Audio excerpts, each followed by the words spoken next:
بسم اللہ الرحمن الرحیم نحمدہ و نصلی علی رسولہ الکریم اما بعد۔ دوستو عزیزو،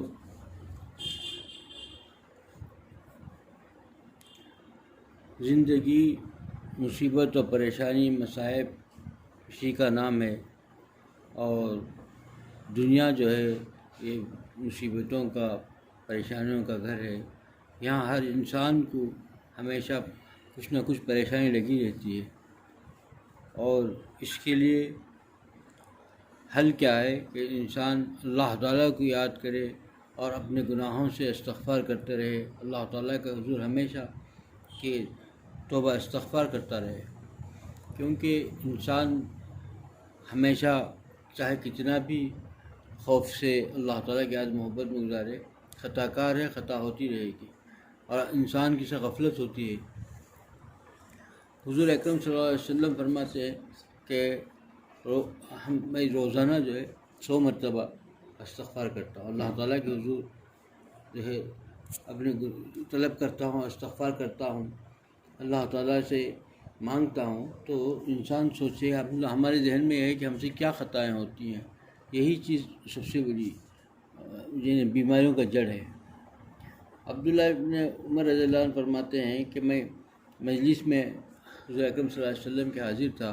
تو ہر تھوڑی دیر کے بعد حضور اکرم صلی اللہ علیہ وسلم استغفار پڑھتے تھے۔ تو یہ تعلیم دے گئے کہ انسان کثرت سے چلتے پھرتے اٹھتے بیٹھتے کثرت سے استغفار کرے اللہ تعالیٰ۔ یہ تو خود عبادت ہے، ذہنوں میں یہ ہے کہ استغفار اسی وقت کیا جائے جب ہم سے گناہ ہو جائے، یعنی مستقل عبادت ہے کہ استغفار کرتے رہیں، کیونکہ یہ ایسی چیز ہے کہ اللہ تعالیٰ جس کو یہ نصیب کر دے کثرت سے استغفار، کیونکہ حضور اکرم صلی اللہ علیہ وسلم نے بشارت دی ہے کہ قیامت میں وہ خوش نصیب شخص ہوگا جس کے نام اعمال میں کثرت سے استغفار ہوں گے، کیونکہ بڑا خوش نصیب ہوگا انسان۔ یہ چیز اللہ تعالیٰ کی محبت کھینچ لائے گی، اللہ تعالیٰ کو پسندیدہ ہے کہ اپنی ہمیشہ جو ہے اللہ تعالیٰ کے حضور گڑگڑاتا رہے، اپنے خطاؤں پر رونا کتنی بڑی نعمت ہے، ہمیشہ اللہ سے معافی مانگتا رہے، خطا کار رہے، کیونکہ اس سے کیا ہوتا ہے کہ اندر کبر نہیں پیدا ہوگا، ہمیشہ خطا کار اپنے خطاؤں پر روتا رہے گا اور اللہ کے حضور استغفار کرتے رہے گا، تو پھر ان دوسرے چیزوں میں جیسے حسد کینہ بغض اس سے بچ جائے گا۔ ٹھیک ہے، اس کو تو اپنے ہی چیزوں سے پر لگی ہوئی ہے، اس پہ کہاں لگے گا، اپنی ہی پریشانی میں لگا ہوا ہے کہ میں اس میں اللہ تعالیٰ مجھے معاف کر دے، تو یہ پریشانی ہے، اور اسی میں لگا رہے گا تو پھر دوسروں کے خلاف میں غیبت کرے، حسد کرے، کینہ دل میں پال لے، یہ کیسے ہوگا؟ پہلے اس کو اپنی لگی ہے، اپنی فکر لگی ہوئی ہے، اللہ مجھے معاف کر دے اور مجھ سے راضی ہو جا، جب یہ چیز بڑی نعمت ہے، بڑی نعمت ہے دوستو۔ حضرت سفیان ثوری رحمۃ اللہ علیہ فرماتے ہیں کہ میں حضرت جعفر صادق رضی اللہ تعالیٰ عنہ کی خدمت میں حاضر ہوا، پوچھا حضرت مجھے کچھ نصیحت فرما دیجئے، تو فرمایا کہ اللہ اگر تم کو نعمت دے تو اللہ سے ڈرو، کہ نعمت اگر کسی کو مل جائے اور نعمت کو مل جائے تو اللہ سے ڈرو، یہ نہیں فرمایا کہ گناہ ہو جائے تو اللہ سے ڈرو، گناہ کے میں نہیں فرمایا کہ اللہ کو تم کو کوئی نعمت سے نوازا ہے تو پھر اللہ سے ڈرو۔ ٹھیک، یہ چیز ایسی ہے کہ بہت سے لوگوں کو دیکھا ہے کہ بہت سی ایسی چیزیں ہیں دنیا میں، جب گھر میں مشکلات تھے، گھر میں پریشانیاں تھے، کھانے پینے میں مشکلات تھے، تو گھر کے اندر ذکر تھا، قرآن کی تلاوت تھی، نماز اذکار تھے، ذرا خوشحالی آ گئی، ذرا مال و دولت اللہ نے عنایت کر دی، نعمت دے دی، تو سب بھول گئے، گھر کے اندر بے حیائی آ گئی، جو ہے قرآن پاک کی تلاوت سے گھر جو ہے وہ سونا ہو گیا، اور جو ہے اندر کبر پیدا ہو گیا، اور ذکر و اذکار ختم، اب بس حسد کینہ بغض بڑھ گیا، پھر کبر پیدا ہو گیا، اور اللہ کی یاد و محبت کی جو چیزیں تھیں سب ختم ہو گئی۔ تو یہ تو وبال ہو گئی، آزمائش ہو گئی، مال جو آیا تھا اس کے لیے آزمائش ہو گئی، یہ مال اس کے لیے کہاں نعمت بناتے، تو مال آزمائش میں مبتلا ہو گیا۔ جو چیزیں اس سے پہلے تھی، جب پریشانی تھی، جو تنگ دستی تھی، جو جتنا اللہ کو یاد کرتا تھا اس سے بھی محروم ہو گیا، اب جو ملی تو بھول گیا اللہ کو۔ یہ بہت بڑی جو ہے آج ہمارے اکثر غور کیا جائے تو ہمارے اندر یہ چیزیں زیادہ ہیں۔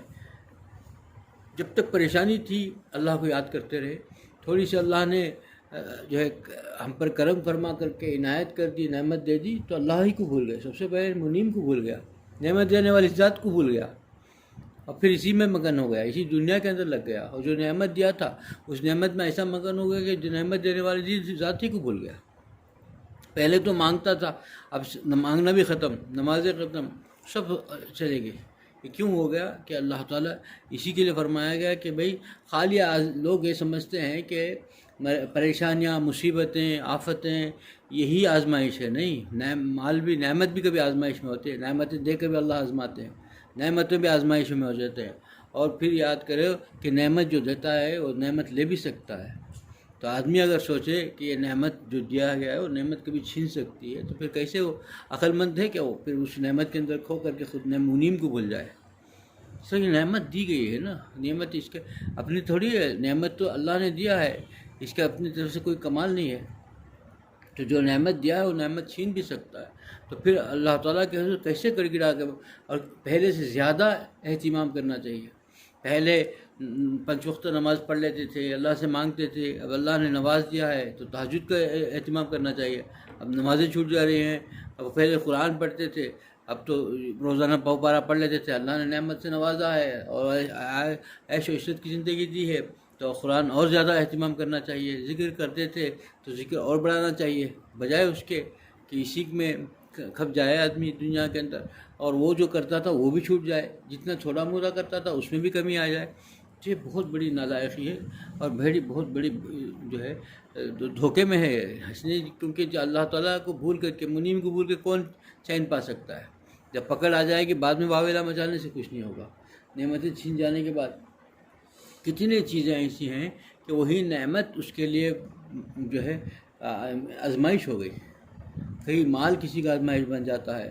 کبھی کسی کو جو ہے اولاد آزمائش بن جاتی ہے، اولاد بھی ایک نعمت ہے، اللہ کی عطا ہے، اب اس کا شکر بجا لانا چاہیے۔ ایک بزرگ فرماتے تھے کہ میں روزانہ اپنی بچوں کو بیٹا دیا ہے تو اس کو بیٹے کو دیکھ کر کے، اپنی بیوی کو دیکھ کر کے روزانہ اللہ کا شکر ادا کرتا ہوں۔ ایک بزرگ نے فرمایا کہ یہ کیسی بڑی نعمت، جس کو نصیب ہو جائے بڑی نعمت ہے بھائی، شکر کی نعمت معمولی نعمت نہیں ہے، اور یہ چیز ایسی ہی ہے، اور اللہ تعالیٰ کے حضور ہمیشہ نعمت کو اسی لیے فرمایا کہ حضرت جعفر صادق رضی اللہ عنہ نے فرمایا سفیان ثوری رحمۃ اللہ علیہ سے کہ تم جب نعمت ملے تو اللہ تعالیٰ سے ڈرو، نعمت کو پا کر کے اللہ کا بے خوف نہ ہو جانا اور زیادہ ڈرنے لگنا کہ یہ چیز اب دی ہے تو اب زیادہ امتحان بھی ہے، نعمت دے کر بھی تم کو آزمائے گا اللہ، تو تم کیا کرتے ہو؟ دوست عزیزو، نعمتیں جو دیتا ہے یہ نعمتیں اللہ کی طرف سے آزمائشیں ہیں ہمارے لیے، اسی کے لیے ہم کو کثرت سے استغفار کرنی چاہیے۔ جس کو استغفار کی دولت مل گئی بہت بڑی دولت ہے، استغفار چلتے پھرتے اٹھتے بیٹھتے کثرت سے استغفار کرتے رہے، اللہ تعالیٰ کے حضور گڑگڑاتا رہے کہ اللہ مجھے معاف کر دے، اللہ مجھے معاف کر دے۔ جتنے ہمارے بڑے اسلاف گزرے ہیں ان کا معمول رہا ہے، وہی سکھاتے ہیں کہ کثرت سے استغفار کرو، کثرت سے استغفار کرو، ہر لمحہ زبان میں استغفار رہے، کہ اللہ کے حضور اپنے گناہوں سے گڑ گڑا کر معافی مانگتے رہو، اللہ سے پوچھتے رہو اللہ تمہیں معاف کر دے، اللہ مجھے معاف کر دے، کیونکہ یہ چیزیں ہیں کہ ہم خطاؤں کا جو ہے پتلا ہے سر سے پیر تک، ہر لمحہ ہم سے خطا ہوں گے۔ جو ہے معصوم ہوتے تھے، جن سے گناہ سرزد ہی نہیں ہو سکتا ہے، جن سے چوک بھول بھی نہیں ہوتی، وہ جو روزانہ 100 مرتبہ اللہ تعالیٰ سے استغفار کرتے ہیں، تو ہمارے لیے تعلیم کر کے بتا گئے کہ بھائی کیا کرنی چاہیے، انسان کیا کرتا ہے، کیونکہ جتنی نعمتیں ہیں یہ نعمتیں بھی اللہ کی طرف سے آزمائش ہیں۔ ہمیشہ استغفار کو معمول بنائیں۔ استغفار ایسی چیز ہے کہ کوئی پریشان ہے، کسی بھی لائن سے پریشان ہو، استغفار ایک ایسا نسخہ ہے، ایسی چیز ہے کہ جس لائن سے پریشان ہو، کسی کا اولاد نہیں ہے، استغفار کی کثرت کرے، اللہ تعالیٰ اولاد کی نعمت سے نوازے گا۔ کسی کی شادی نہیں ہو رہی ہے، کثرت سے استغفار پڑھے تو اللہ تعالیٰ اس کی شادی کا انتظام کریں گے۔ کسی کے ہاں جو ہے مال کی پریشانی ہے، تنگ دستی ہے، استغفار کثرت سے کرے، اللہ تعالیٰ رزق راستے کھول دے گا۔ کسی کے گھر نہیں ہے، گھر کے چھت کے لیے پریشان ہے، استغفار کی کثرت کرے، اللہ تعالیٰ اس کو چھت اور بہترین عالیشان مکان عطا کریں گے۔ یعنی اس کی دل کے اندر جتنی جائز مرادیں ہوں گی، ہر جائز مراد کے لیے ایک ہی ایسا نسخہ ہے کہ استغفار کی کثرت کرے، اٹھتے بیٹھتے چلتے پھرتے ہر وقت اللہ تعالیٰ کے حضور دل کے ساتھ. اور ایک اور چیز بھی ہے کہ اس میں جو ہے اخلاص کے ساتھ. آپ دیکھیں ہوں گے زنگ لگ جاتا ہے. اب پوچھا گیا کہ بھئی زنگ لگ جاتا ہے، زنگ کو صفائی کرنے کی صفائی سے ایک کیمیکل سے صفائی کرتے ہیں، چمکنے لگتا ہے.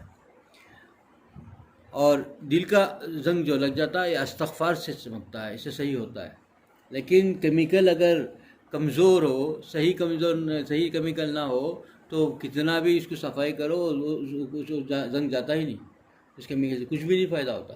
اسی طریقے سے استغفار تو کر رہا ہے، زبان سے استغفار تو پڑھ رہا ہے، لیکن اخلاص سے نہیں ہے، اس سے دل سے اس کے ساتھ نہیں ہے، تو اس سے کوئی اثر نہیں ہوگا. جیسا وہ جو ہے